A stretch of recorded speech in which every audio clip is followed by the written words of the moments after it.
Hey everyone, I hope you're doing well. I wanted to give a quick message before the video started. So this is a video with two SCPs in it, and the first one being SCP-2935, which a lot of hardcore SCP fans, such as myself, would know that this story has a lot of voices in it. And then some of you may be thinking, surely he reused some voice actors, right? Wrong.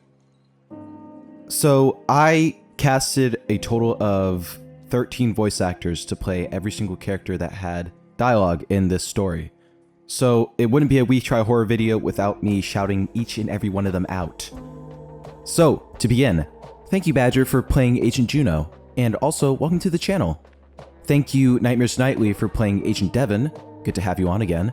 Thank you my boy Yanks for playing Agent Kael. Thank you a fan of the channel, Kinkerton, for playing Agent Underwood. They actually write SCP stories themselves too. And as always, thank you Vidith, my goat, for playing Agent Roy. Thank you Dexter for playing Agent Olmann. Thank you to Whispering Scream for playing Agent Indigo. Thank you Karen's Tales for playing Agent Daniels. It's good to have you back on the channel again too. Thank you TJ Lee, dork, for playing Agent Keller. You crushed your lines as usual. Thank you Vennitas for playing Agent Ali. It's good to hear your new mic setup too. Thank you Vox Animus for playing Agent Straight. And welcoming on another new person to the channel, thank you Angelo DiBartolo for playing the Foundation Command. And last but not least, thank you JDub for playing the additional log character. It's been a while since you've been on the channel. And of course it can't be an SCP video without my right-hand man, Dr. Pierce, so thank you Weatherworks for playing Dr. Pierce as always. And I think that's it guys, so without further ado, I hope you enjoy the video.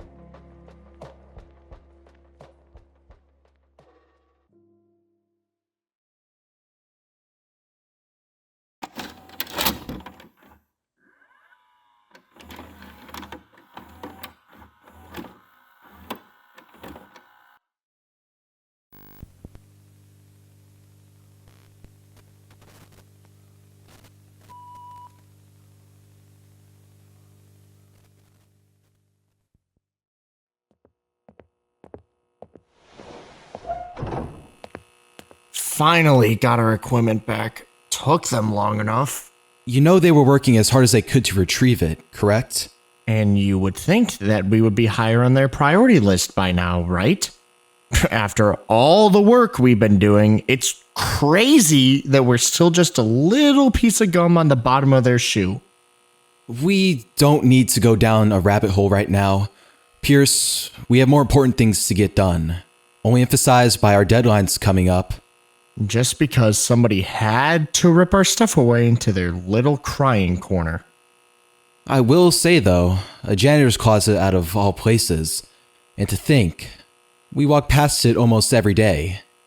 Hopefully they'll catch the lunatic who thought it a good idea to steal from us. Yeah, whatever. Let's just get on with it.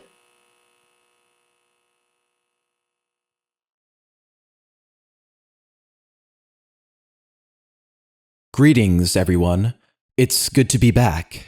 My name is Dr. Euler. And my name is Dr. Pierce. On today's docket, we have two SCPs. First up, SCP-2935, codename O'Death. Containment class, Keter. Level 4, Secret. Disruption class, Amida. Risk class, Caution. Special containment procedures. The entrance of SCP-2935 has been sealed with concrete, and access to SCP-2935 is forbidden. Description: SCP-2935 is a space-time anomaly existing within a limestone cave beneath a cemetery near Joppa, Indiana. The cemetery, whose last interred individual died in 1908, was discovered by Foundation personnel after radio signals were discovered emanating from SCP-2935. See Addendum 2935.1 below. The SCP-2935 anomaly is a nearly exact replicate reality of modern Earth in the year 2016, with the primary exception being that all life, including both biological and non-biological, as well as any sentient entities, machines, computers, and other lifelike phenomena within SCP-2935 ended on April 20th, 2016. Information gathered by the Mobile Task Force who initially entered SCP-2935 for reconnaissance purposes points to the conclusion that all lifeforms within SCP-2935 suddenly and without warning expired sometime between the hours of 0300-0400 Eastern Standard Time. The reason for this is currently uncertain. Addendum 2935.1 Discovery. On April 28, 2016, at roughly 0500 Eastern Standard Time, a radio signal was detected by communications personnel at Site 81 near Bloomington, Indiana. This signal, though distorted and unintelligible, was traced to the unincorporated area of Joppa, Indiana, near U.S. Interstate 70. Site 81 personnel in Indianapolis were dispatched to determine the source of the signal as per Foundation policy, and discovered SCP-2935 during their examination of the area. Upon initial entry into SCP-2935, the aforementioned personnel were uncertain that they had actually discovered an anomaly, instead believing their drone had exited the other side of the cave. This was quickly corrected during the observation of the surrounding area, and upon picking up the undistorted radio broadcast they had been searching for, the broadcast, which appeared to have been repeating on loop since April 20th, was an automated message originating from Site 81 within the SCP-2935's reality. The full transcription of the message is as follows. This is an automated emergency broadcast from the SCP Foundation and your national government. One or more of our sites is experiencing a communication breakdown, likely due to a containment breach of unknown magnitude. All citizens are ordered to stay in their homes as containment teams work to secure the breach. This message will broadcast from April 20th, 2016 until... This is an automated emergency broadcast from the SCP Foundation. Afterwards, the Site 81 personnel contacted Site Command. Mobile Task Force Epsilon 13, codename Manifest Destiny, was immediately assigned to examination and exploration of SCP-2935. Addendum 2935.2 Exploration of SCP-2935. Exploration of SCP-2935 by Mobile Task Force Epsilon 13 took place over 4 separate missions, 3 manned and 1 unmanned. During these missions, several artifacts and pieces of information were recovered, and a full list with descriptions is available in Addendum 2935.3. Exploratory Mission 2935.1, codename Gauntlet. Mission Abstract: to survey and collect information and samples from the area directly surrounding the SCP-2935 insertion point. Assigned Task Force: Mobile Task Force Epsilon 13, codename Manifest Destiny, 4 members. Additional information: the following is a transcript of audio and video recordings captured by MTF Epsilon 13, who were tasked with surveying SCP-2935 immediately after its discovery. The 4-man team, led by Agent Juno, spent just over 1 hour during the preliminary assessment of the anomaly. Begin log.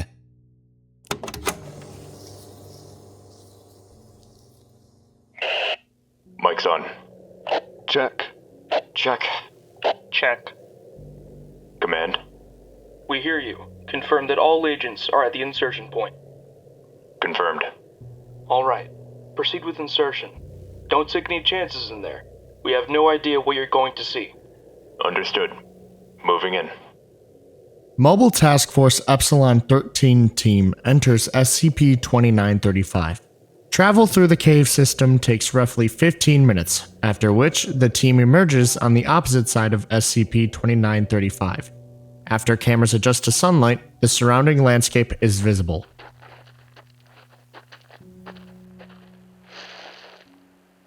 Christ! Yeah. Holy shit.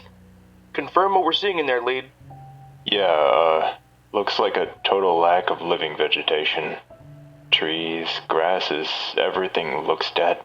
Temperature readings coming in at 24 degrees Celsius. Sound right? Affirmative. It's pretty pleasant. Cloudy, but not a lot of wind. Understood. Go ahead and proceed, team.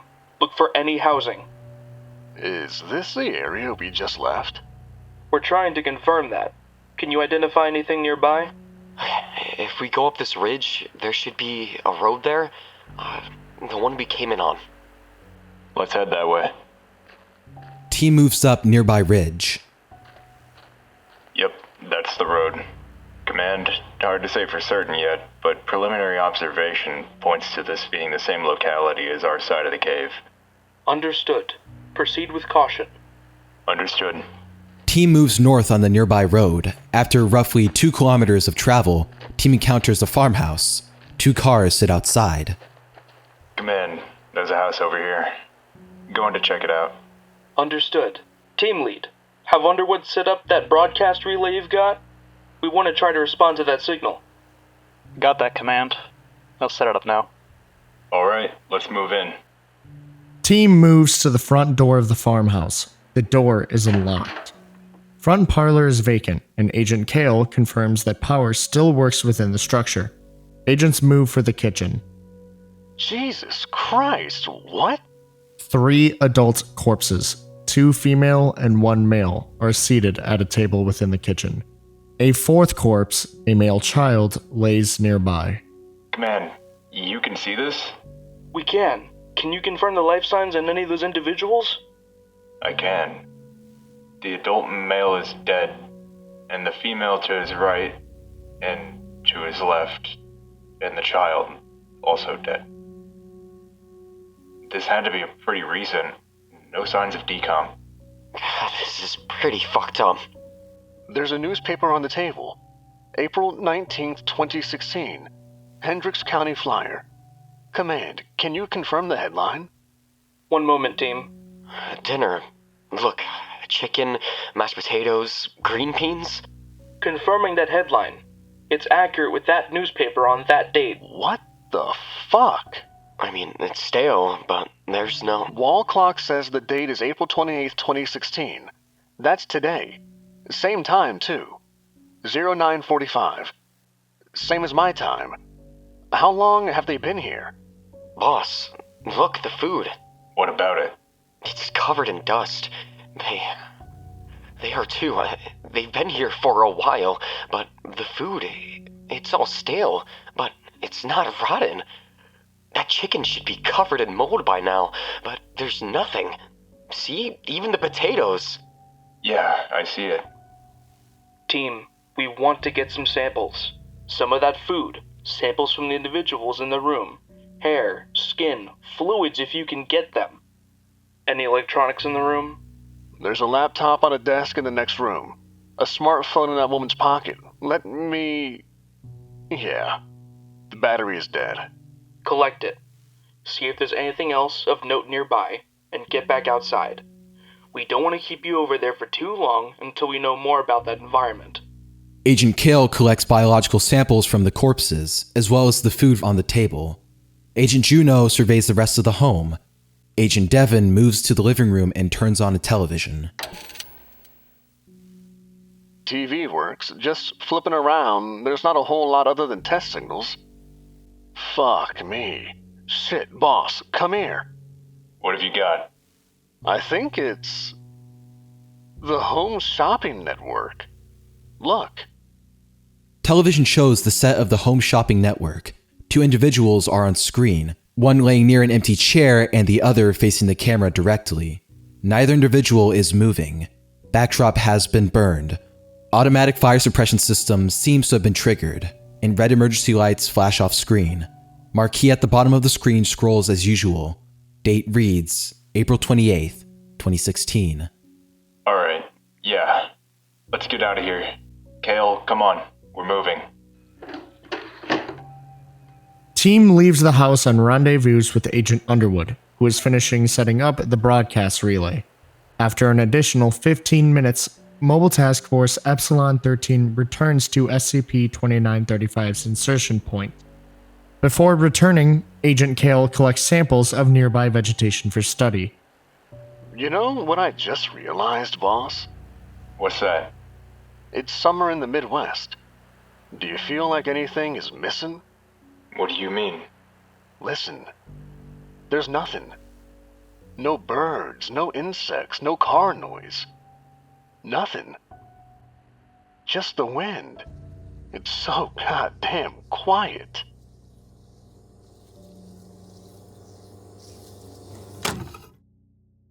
End log.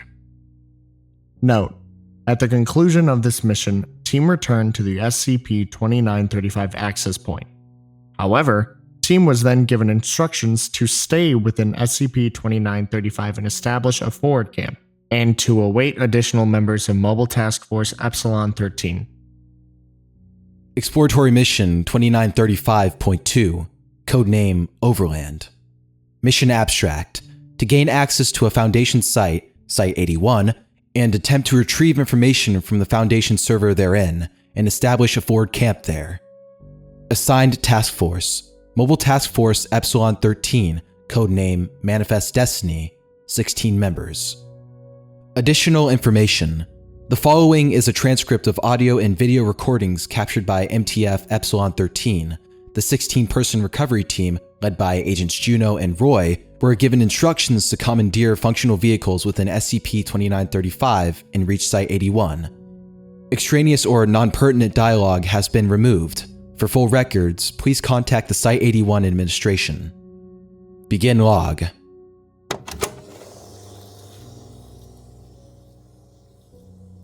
Extraneous dialogue removed. Team locates several vehicles and begins to move south towards Site 81. Main roadways are navigable due to few vehicles being on them at the time of the aforementioned total death of all life forms within SCP-2935. Several fires are visible from the highway, including 3 downed jetliners. Examination of crash sites show a recurring theme. All inhabitants seem to lose consciousness at the same time. As a result of this, there were also few vehicle-on-vehicle collisions, as most of the vehicles stopped simultaneously.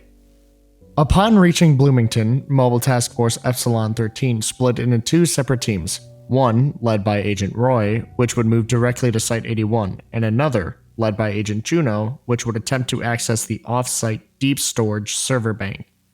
For the purposes of this log, Agent Juno's team logs are omitted. Information gathered from the excursion can be found in Addendum 2935.3.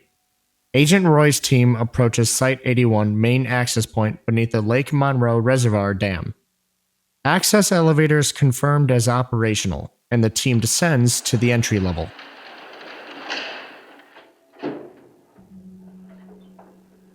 Roy. Yeah. I was wondering. I know you guys were on assignment, but I think I was on site on the 19th. I was thinking the same thing. I was on site that day, too. You think we're in here? We'll find out soon enough. I spent the entire night in the weapons lab with Faust in Morocco. It's right inside. You guys hear that? Hear what? Exactly. Shouldn't we be hearing a breach alarm?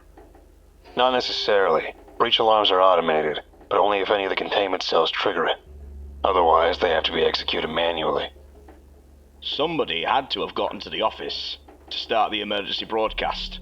It was an automated response. If I had to wager, it was probably triggered by vital monitors going flat. Vital monitors can trigger the emergency response? Not any one by itself, but a lot of them could.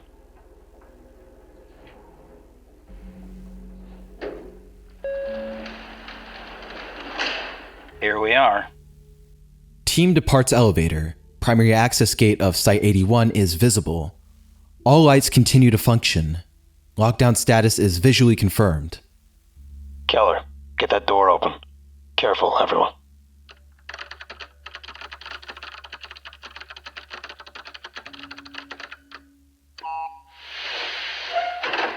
Agent Keller interfaces with access console. Lockdown status is rescinded, and the main gate opens. Team moves through the check-in area.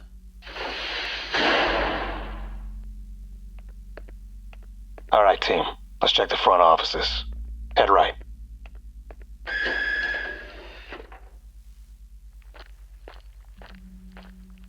We've got bodies over here. Yeah, we should expect a lot of that. Anybody recognize them? I mean, they're really dehydrated, but that's Desiree Clark and Max Westminster, John Cabin over there, and this one is Eliza Watson. They're all staffed at 81.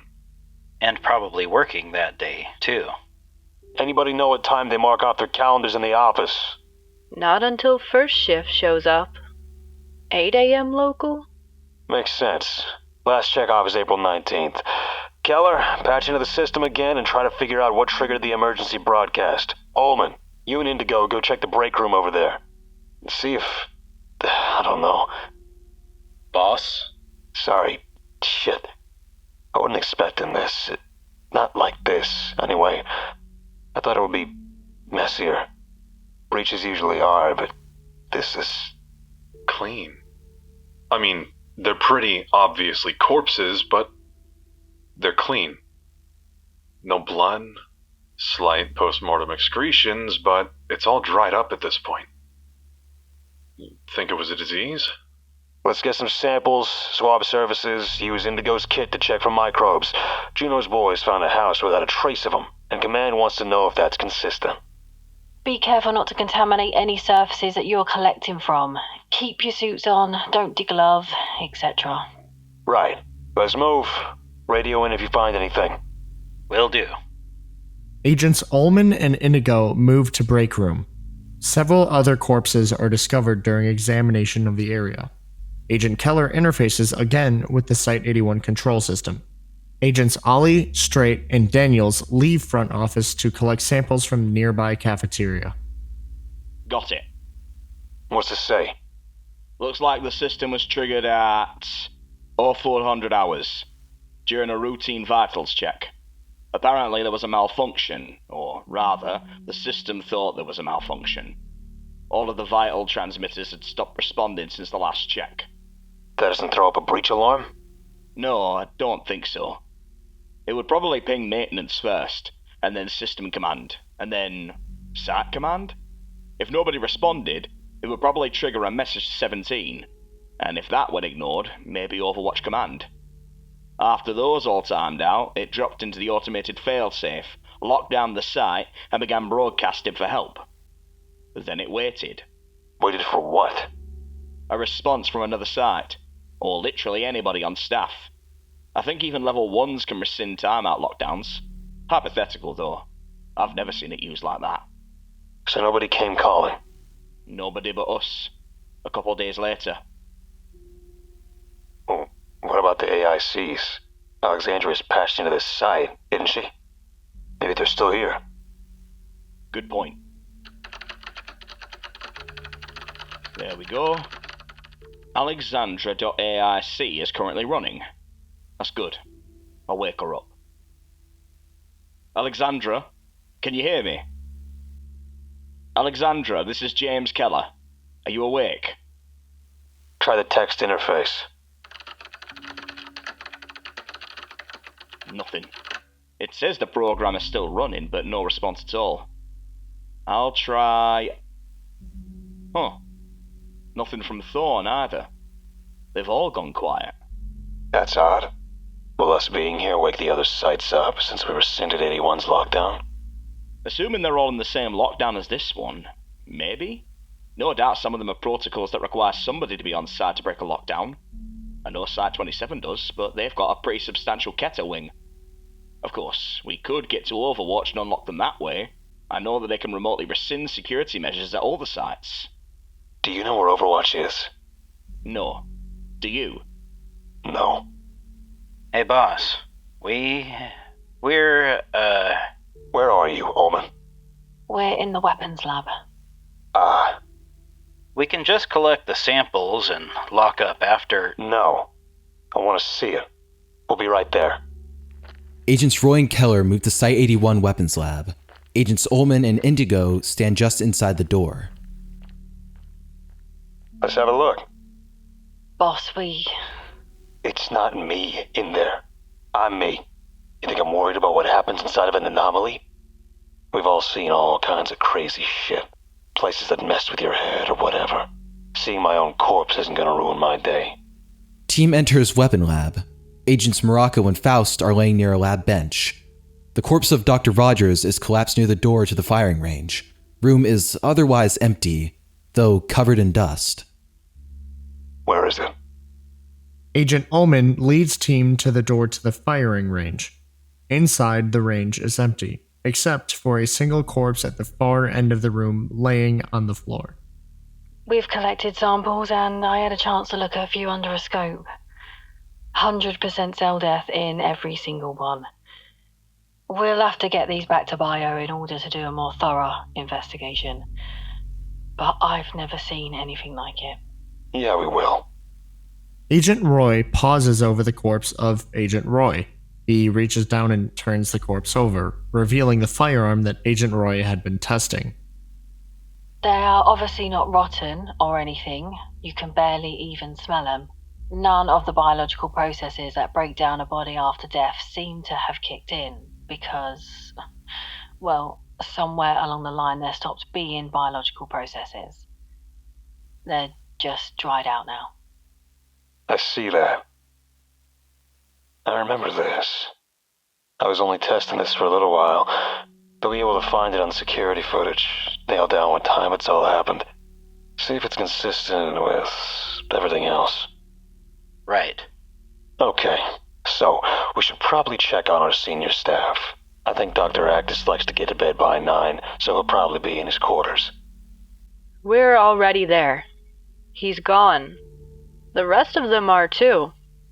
Dr. Hamilton, Dr. Love, Dr. Karsten. Dr. Mann was out in the hall. I think he was in town for that seminar on the 19th. They're just like the rest of them. Totally undisturbed otherwise. Saves us that trip, I guess. Keller, get into that terminal, see if we can access the contaminated wings. I want to make sure there's nothing in there that... nothing that can get out, I guess. Can do. Agent Keller moves to a nearby terminal. Agent Indigo collects samples from the corpse of Agent Roy. Elsewhere, Agents Straight, Ollie, and Daniels examine the corpses of the Site-81 senior staff, collecting samples as necessary and taking artifacts for local observation. You guys get the feeling we're getting mind-wiped after we get back from this? Why? This has to be a huge breach of informational security, right? I mean, hell, I could go look in Actus's sock drawer and tell you whether he prefers boxers or briefs. Who knows what else we could get into, accidentally or otherwise. Senior staff doesn't have as much functional knowledge of the skips at their site, believe it or not. The important stuff's locked down on the network, and the really important stuff is kept on vinyl somewhere. Regardless, you don't need to go snooping through his journal or anything. Actually, I take that back. If you come across a journal, pick it up. Wouldn't hurt. Amnestics hurt. You won't know either way. I'm in, boss. Looks like everything should be clear. Though we'll have to access a handful manually. I can't open them up from here. Should be pretty straightforward and... Yeah. Sort of. I'm not sure what I'm looking at. It's an encrypted security warning, but it wasn't triggered automatically. Somebody would have had to put it here. When was it posted? About 3 days ago, so definitely after our projected date. Could very well be a glitch or something, but... But? It's not likely. These kinds of things don't just show up. Too many fail-safes. The system won't throw up an encrypted message unless it's absolutely necessary. Or somebody put it there. Right? Right. Log it. Transmit it back to Juno's team. Have them relay it local site. See what they can make of it. Sure. Just received a message from them. Looks like they've finished up. Says they're going to roll our way here in a bit. Alright. Let's head downstairs then. See what the skips have been up to. Team assembles outside of staff dormitories. Team moves to lower-level access elevator. Team arrives at the first containment level. What's about you, team? I feel like somebody is watching us. I feel it too. It doesn't feel right. There's something else in here. It's just the 7 of us. Get your heads straight. Let's move. Team begins to check safe class containment cells. SCP-2951. That big fleshy thing. Get that door open. There, in the corner. Is it moving? It looks like it's moving. It's just a fucking light. Look, it's all dried out. Agent Indigo examines SCP-2151-1A. Yeah, this one's gone. Check that chamber. The ring should be in there. They're in here. They're all tarnished, though. This one is rusted through. Bag him. Let's move on. What's next? That displacement chamber is at the end of the hall. We should check that next. The ghost girl's in there. Let's see. Wait, this cell is lit up too. Doesn't have a designation tag on it. Fuck, can you smell that? Is it coming from this room? Ugh, smells like death. God, that's strong. Can you get that door open, Keller? Hang on. Oh, it's acting up. I think it's jammed. Probably a malfunction. Open the window. It's not jammed. Oh, fuck. That one's decomposed. Christ alive. You're right. Why is it so much different? Who is that? It got on a jacket. Hang on. Oh, man. Keller, that's you. You sure? Agent number 1703. Yeah. The name badge is, covered, but you can see the ID number on the other sleeve, see? The fuck happened to you? Actually not sure. I definitely wasn't on site on the 19th or 20th. That's really weird. We'll come back to it. Let's keep going. Team moves down to SCP-2936's containment cell. Isn't this the skip that... Yep. Did they ever get that resolved? No. Not as far as I know.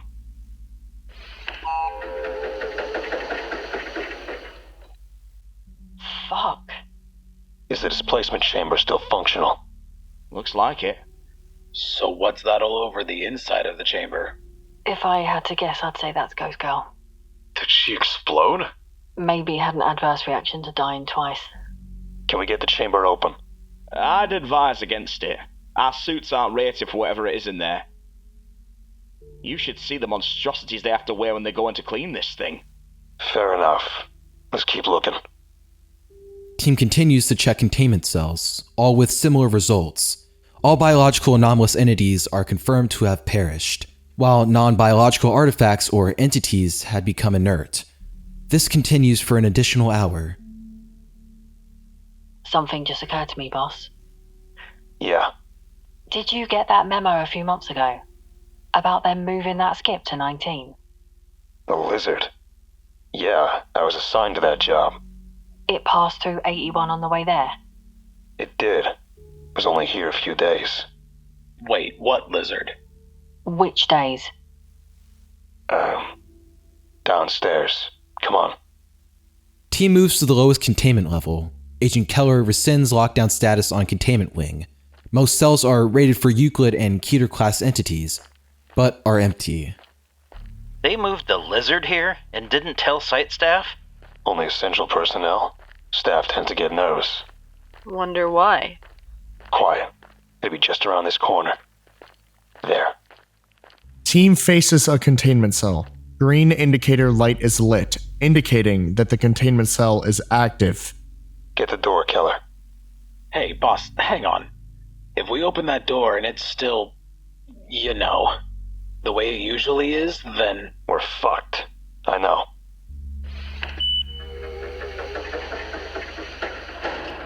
Agent Keller opens security door.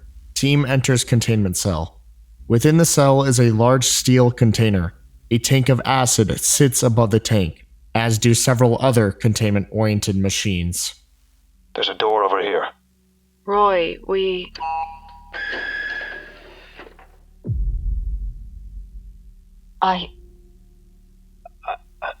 How? The corpse of SCP-682 is visible within the chamber. Entity displays no signs of life. That's impossible. That's fucking impossible. There's no way. Agent Indigo approaches the corpse and proceeds to examine it. After a short time, she steps back. Yeah. It's dead. Team remains silent for a moment.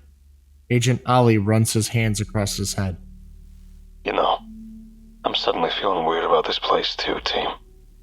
Let's get topside. Do you want me to collect some samples? It can wait. Team returns to the surface. Little is discussed on the way. Team rendezvous with Agent Juno's acquisition team. Both teams dispatch automated drones to the SCP-2935 access site with collected artifacts and information for local analysis. End log. Exploratory Mission 2935.3, Codename 19. Mission Abstract: to travel and ascertain the condition of Site-19 within SCP-2935. Assigned Task Force: Mobile Task Force Epsilon-13, Codename Manifest Destiny, 16 members. Additional information: the following is a transcript of audio and video recordings captured by MTF Epsilon-13. The 16-person recovery team, led by Agents Juno and Roy, were given instructions to extend their mission within SCP-2935 and travel to Site-19. Due to a technical issue with the recording equipment issued to MTF Epsilon-13 team, all but one recorder failed to transmit to the broadcast relay. The remaining recorder, belonging to Agent Keller, continued to intermittently transmit audio only during the entire duration of the 6-day expedition. After the first day, Command was able to relay with Agent Keller and inform him of the state of the transmitters. It is believed that Agent Keller received this message, although not certain, as Agent Keller made no attempts during the mission to attempt to repair the transmitters. The following are excerpts of Agent Keller's audio transmissions. Begin log.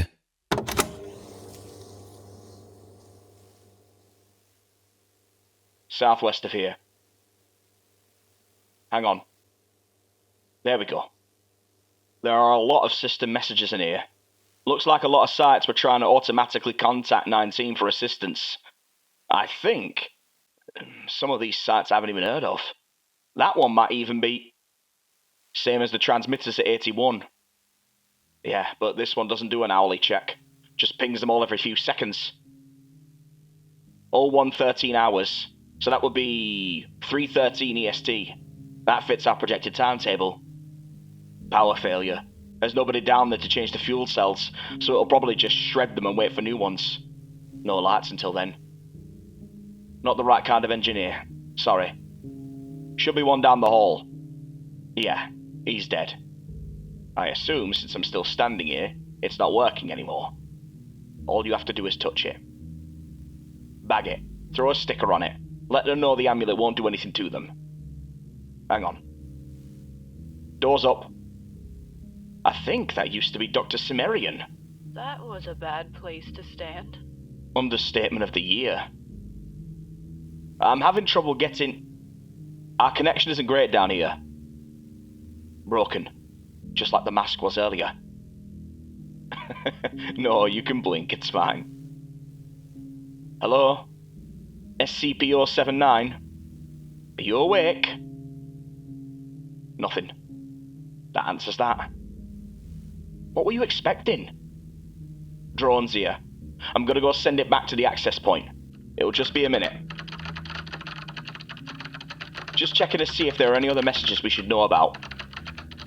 No, nothing out of the ordinary. We're good to push on. At least you look good. Man was face down at the bottom of a flight of stairs. They're all dead. Every single one of them. How haven't you figured this out yet? We're not on a goddamn recovery mission. We're not here to rescue anyone. There's nobody to rescue. Our evidence indicates that everyone... No, everyone is dead. Everyone and everything. 100% of Foundation sites reporting the same transmitter malfunction. 100% of Foundation sites in lockdown. Not just here, all over the world. There's no bunker they could have gotten to. No, because it was everybody. But this isn't our reality. It's someone else's. Ours is fine. Nothing happened to ours. That's the power core ejecting the spent fuel rods. Lights out. It must have triggered an emergency breach protocol. I can't... The door is locked, Juno. I can't just magic it open. I'm sorry. I'll try to get something out. Hey, Command, this is Keller. The on-site nuke at 19 got tripped.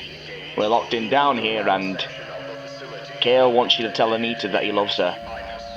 And Daniel's his family in Florida, just to let them know that he's alright. That you're gonna be alright. Roy has kids, he says. You get it? No. Just means the loudspeaker lost power. We're done.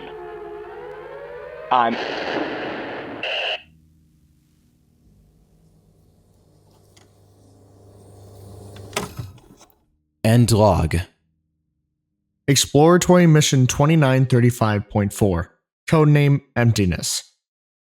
Mission Abstract. To utilize an automated drone to assess the situation of the SCP-2935 reality at large, as well as recon with the Mobile Task Force Epsilon 13 team at Site 19. Assigned Task Force. Not applicable. 1 automated drone. Additional information. The following is a transcription of the audio and video recorded by an automated Foundation drone, codename SKF-1951, launched by Site-81 personnel at the SCP-2935 access point. The planned mission was to use the drone to gather information about SCP-2935, as well as contact Mobile Task Force Epsilon 13 and retrieve artifacts and data collected by the team. Begin log.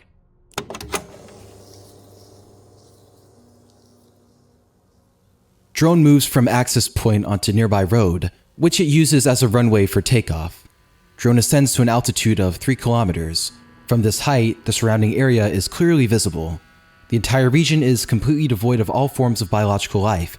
Many trees have collapsed, likely due to high winds, and large drifts of sand and dirt are beginning to form along roadways and houses. To the west, a storm system is forming. Moving east, the drone turns towards Indianapolis. As previously confirmed by MTF Epsilon 13, US Highway 70 is mostly empty of vehicle traffic, save for the occasional semi-trailer. Several large fires have broken out across the dried vegetation and buildings within nearby towns. In the distance, the Indianapolis International Airport is visible, with several other large fires nearby, likely due to downed planes. A large pillar of smoke obscures the camera briefly, and after passing, it is confirmed to have originated from a downed Southwest Airlines 737 jetliner. On approach to Indianapolis, the city appeared relatively unscathed. Several small fires appeared to have broken out, but have either burned out or been put out by rain. One apartment building on the near west side appears to have collapsed, but most other structures remain intact. Drone turns north towards Site 19. Passing over the central north of Indiana reveals much of the same: dead vegetation, dirt, and sand drifts, and the corpses of animals and livestock at area farms. Occasionally, a human corpse is visible, though many likely remain within their homes. Camera cuts out. Command is unable to re-establish link with drone, although this is not unexpected. Drone continues to fly autonomously towards Site 19, with the communications likely disrupted by the storm. Video link re-established. Drone now in the middle of the thunderstorm, off-heading slightly. Lightning strikes nearby, and camera cuts out again. After half an hour, video link is re-established. Drone begins to descend. GPS determines that drone is nearing Site 19, roughly 35 kilometers northwest of Lansing, Michigan. To the far northwest, a large fire is visible. Below, another jetliner is visible, having crashed into the Spartan Stadium at Michigan State University. A fire burns on the Red Cedar River just north of the university. Drone begins final descent, closing in on the Site 19 compound. After clearing credentials with Site 19, the drone lands on the northeast airstrip, near the staff dormitory access building. The drone then transmits its coordinates to the MTF Epsilon 13 team, deploys solar panels, and powers down. 5 hours pass. Drone is activated by Agent Keller, who proceeds to load a parcel of collected artifacts into the underside of the drone. Agent Keller's radio is heard receiving communications from his team, although the messages are unintelligible. Lastly, Agent Keller loads the drone with a large amount of recovered data from a recovery team hard drive. Agent Keller then crouches in front of primary observation camera. The agent reaches forward to clean the camera off with the back of a glove. and then stares into the camera. I don't have any answers. I don't think there are any. I'll do this one thing, and hope that fixes it. Seal it shut. You've got to lock it in here with us. I'm sorry. Agent steps away from drone and returns to access building. 10 minutes later, drone departs for SCP-2935 access point. Roughly 2 hours into flight, drone detects a large explosion in the direction of Site-19. Mushroom cloud indicative of an on-site nuclear device being detonated is visible on the horizon. Return trip otherwise uneventful. Drone recovered on local side of SCP-2935 without further incident. Artifacts and data moved to Site-81 for investigation. End log. Access recovered data. Data source. An automated emergency response signal originating from Site-81 led to the discovery of SCP-2935. This is an automated emergency broadcast from the SCP Foundation and your national government. One or more of our sites is experiencing a communication breakdown, likely due to a containment breach of unknown magnitude. All citizens are ordered to stay in their homes as containment teams work to secure the breach. This message will broadcast from April 20th, 2016, until... Data source. A log of distress pings originating from Site-81. 0313. Massive transmitter error. Requesting maintenance. 0314. Massive transmitter error. Requesting maintenance. 0315. Massive transmitter error. Possible breach of containment. Requesting maintenance. 0316. Massive transmitter error. Please advise. 0321. Massive transmitter error. Please advise. 0326. Massive transmitter error. Beginning lockdown procedures. Site will lock down in 10 minutes. 0331. Site will lock down in 5 minutes. 0335. Site will lock down in 1 minute. 0336. Site lockdown complete. Please advise. 0400. Site experiencing massive transmitter error. Lockdown procedures initiated. Please advise. 0500. Multiple sites unresponsive, experiencing massive transmitter error. Lockdown procedures initiated. Please advise. Data source. Site-19 interior and exterior security camera footage. Footage shows the exact moment during which the SCP-2935 event took place, at exactly 0313 hours Eastern Standard Time. Footage shows all members of Site staff on camera, as well as all surrounding flora and fauna outside of Site-19 suddenly dying. No other phenomena are evident on this footage. Data source. Encrypted security warning recovered from Site-81. Decryption of source revealed a hidden audio log file. Transcript of the file is below. Alright, here we are. My name is... it doesn't really matter. Was on staff at 81. If you're hearing this, then you've probably got some idea of what the deal is here, so I don't need to explain the Foundation to you, but this, everything else. It's pretty self-evident, isn't it? Fuck me. As of recording this, it's 2136 hours Eastern Standard Time on April 26th. I managed to get back into 81 even with all this lockdown bullshit that got triggered, and I guess this is it. I wish that I had an explanation. If I didn't still bleed, I would think that I was dreaming. I've had dreams that I was dreaming. But I wake up, and I'm still here. Still here, alone. And everyone is gone. They sent me to check out this signal that they had picked up near Joppa. just off of 70. Quick little exploratory mission. I was the closest. I pop in there and find this cave. And on the other side is the world I just left, but it's this one. This is the world I ended up in. The grass, the birds, things dropping out of the skies, and dark things floating in the water. People everywhere lying where they stood, and the silence, God, the silence. Not even birds or bugs. Just wind and nothing else. I came back to report on what I had seen, and I don't have answers. I don't think there are any. I don't even have the right words to say this world is different from the one I saw in the cave. People are moved around. The date is different. Things are different because it's my world. This is the one that I left. This is... my family's here. And my friends. But now... it's all gone. Everything is dead. There's no evil magic, no supernatural stars, no futuristic ray gun, or a false vacuum device, or nothing. None of those things mattered. Nothing we did mattered. It's all gone. Something must have been in that cave. Something must have followed me out of there. Needed me to go in there. Needed me to bring it out. Let it loose. Let it do to my world what it did to that. Maybe it's me. Maybe I was the reason. Maybe I am death. If it was in there, and I brought it back, then I am death. I've got myself in a containment cell.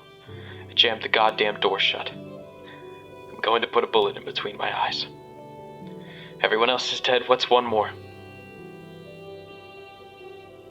You know, it occurs to me, if you're listening to this, you're death too.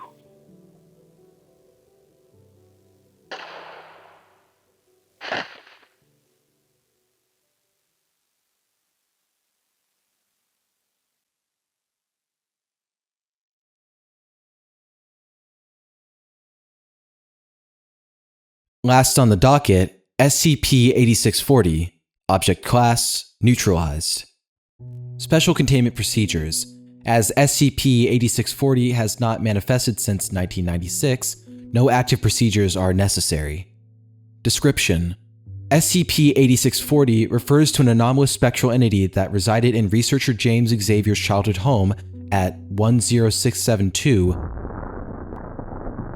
Kansas, from May 1992 to April 1996. This entity often took the form of a white, featureless, ethereal humanoid, as with most spectral entities. SCP-8640 had the ability to traverse through physical barriers as well as the ability to demanifest and remanifest in different locations. While it is unclear which spectral cause resulted in SCP-8640 manifesting or being bound to 10672, examination of its pattern of behaviors throughout the years seems to correspond with the common patterns of a Type A4 spectral entity, Benevolent Guardian. It is unknown when SCP-8640 manifested, but researcher Xavier recalls his first encounter with SCP-8640 occurring a short amount of time after his father's funeral. Researcher Xavier recounts waking up in the middle of the night to find SCP-8640 standing over his bed, watching over him. Upon questioning, SCP-8640 did not reply, but instead ruffled researcher Xavier's hair, caressed his cheek, and wiped away his tears. Researcher Xavier went back to sleep and woke up in the morning to find SCP-8640 missing, under the assumption that the previous night's encounter had been a dream. Researcher Xavier continued with his routine before encountering SCP-8640 once again the following week. Researcher Xavier recalls several dozen encounters with SCP-8640 throughout the years. These encounters usually consisted of SCP-8640 watching over him as he played or slept, walking from room to room before demanifesting, examining various items in the house, or standing still in one place. On several occasions, researcher Xavier spotted SCP-8640 observing him through the windows while he was playing outside. SCP-8640 did not vocalize once throughout all these encounters.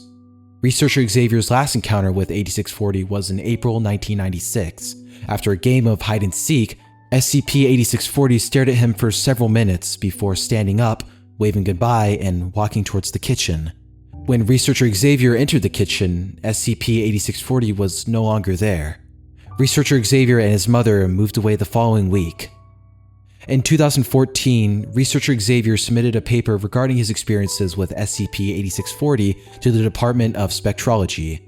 Shortly after joining the Foundation, a small team equipped with spectral detection units was subsequently dispatched to 10672 in order to scan the premises for spectral signatures.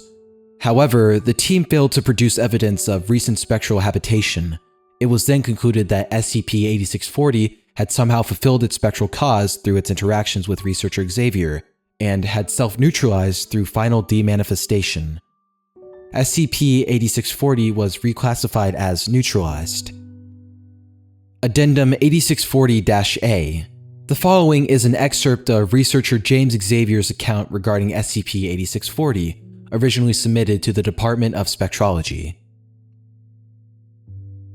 I called him Mr. Disappear, and he was more than a ghost. He was my ghost. I was a grieving kid, and as a grieving kid, I was ready to accept a lot of things. My poor mom, not so much. She just chalked it up to a grief-fueled overactive imagination, but it must have been so strange for her, looking back. All the other kids had cartoon monsters or colorful robots as imaginary friends, but I had this strange little man who never spoke, who had no face or any identifiable traits, who only ever watched from afar, who always seemed to disappear whenever she was coming. I convinced myself it was an overactive imagination for all those years too, after we moved out. But now that I'm at the Foundation, now that I know what I know, I can't help but look back at those times fondly, you know? He was a good distraction. I needed that at the time. And he made an alright friend in the end. Hell of a showman too. He made a show of it. That's why I called him Mr. Disappear. He always went into another room to disappear, and I enjoyed that. Going into a room where he should have been and finding nothing. I never understood what he wanted, if it was just friendship or something else. At times, he seemed focused, but others, he seemed confused. I figure part of it was looking out for me, and that made me think of my dad. Part of me wonders if... Never mind.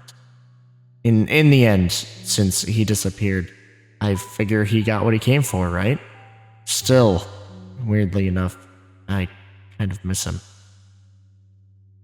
I guess I'm trying to say that it's a bit nice to get that bit of closure after all these years, to finally have an explanation for something that you conceded was unexplainable so long ago. So, thanks for that. Addendum 8640-B. On July 13th, 2025, Researcher Xavier returned to 10672 for the first time in years after attending a seminar in the area. While walking around the premises, he noticed a small cavity at the base of the southern outer wall that had previously been covered up by a bush. Researcher Xavier discovered that the cavity housed a hidden trapdoor leading to a previously unknown basement under the building. Subsequent examination revealed that the basement was actually connected to other rooms in the house through several discrete tunnels, accessible through carefully concealed trapdoors in the floor of each room, disguised as floor tiles. In a small box, Researcher Xavier discovered a decayed white bodysuit that roughly resembled SCP-8640's appearance. Testing revealed the presence of at least 4 distinct DNA profiles inside, all of which have yet to be identified. After further investigation, SCP-8640 has been reclassified as explained due to the lack of anomalous phenomena. I believe we are done here. Thank you everybody for tuning in.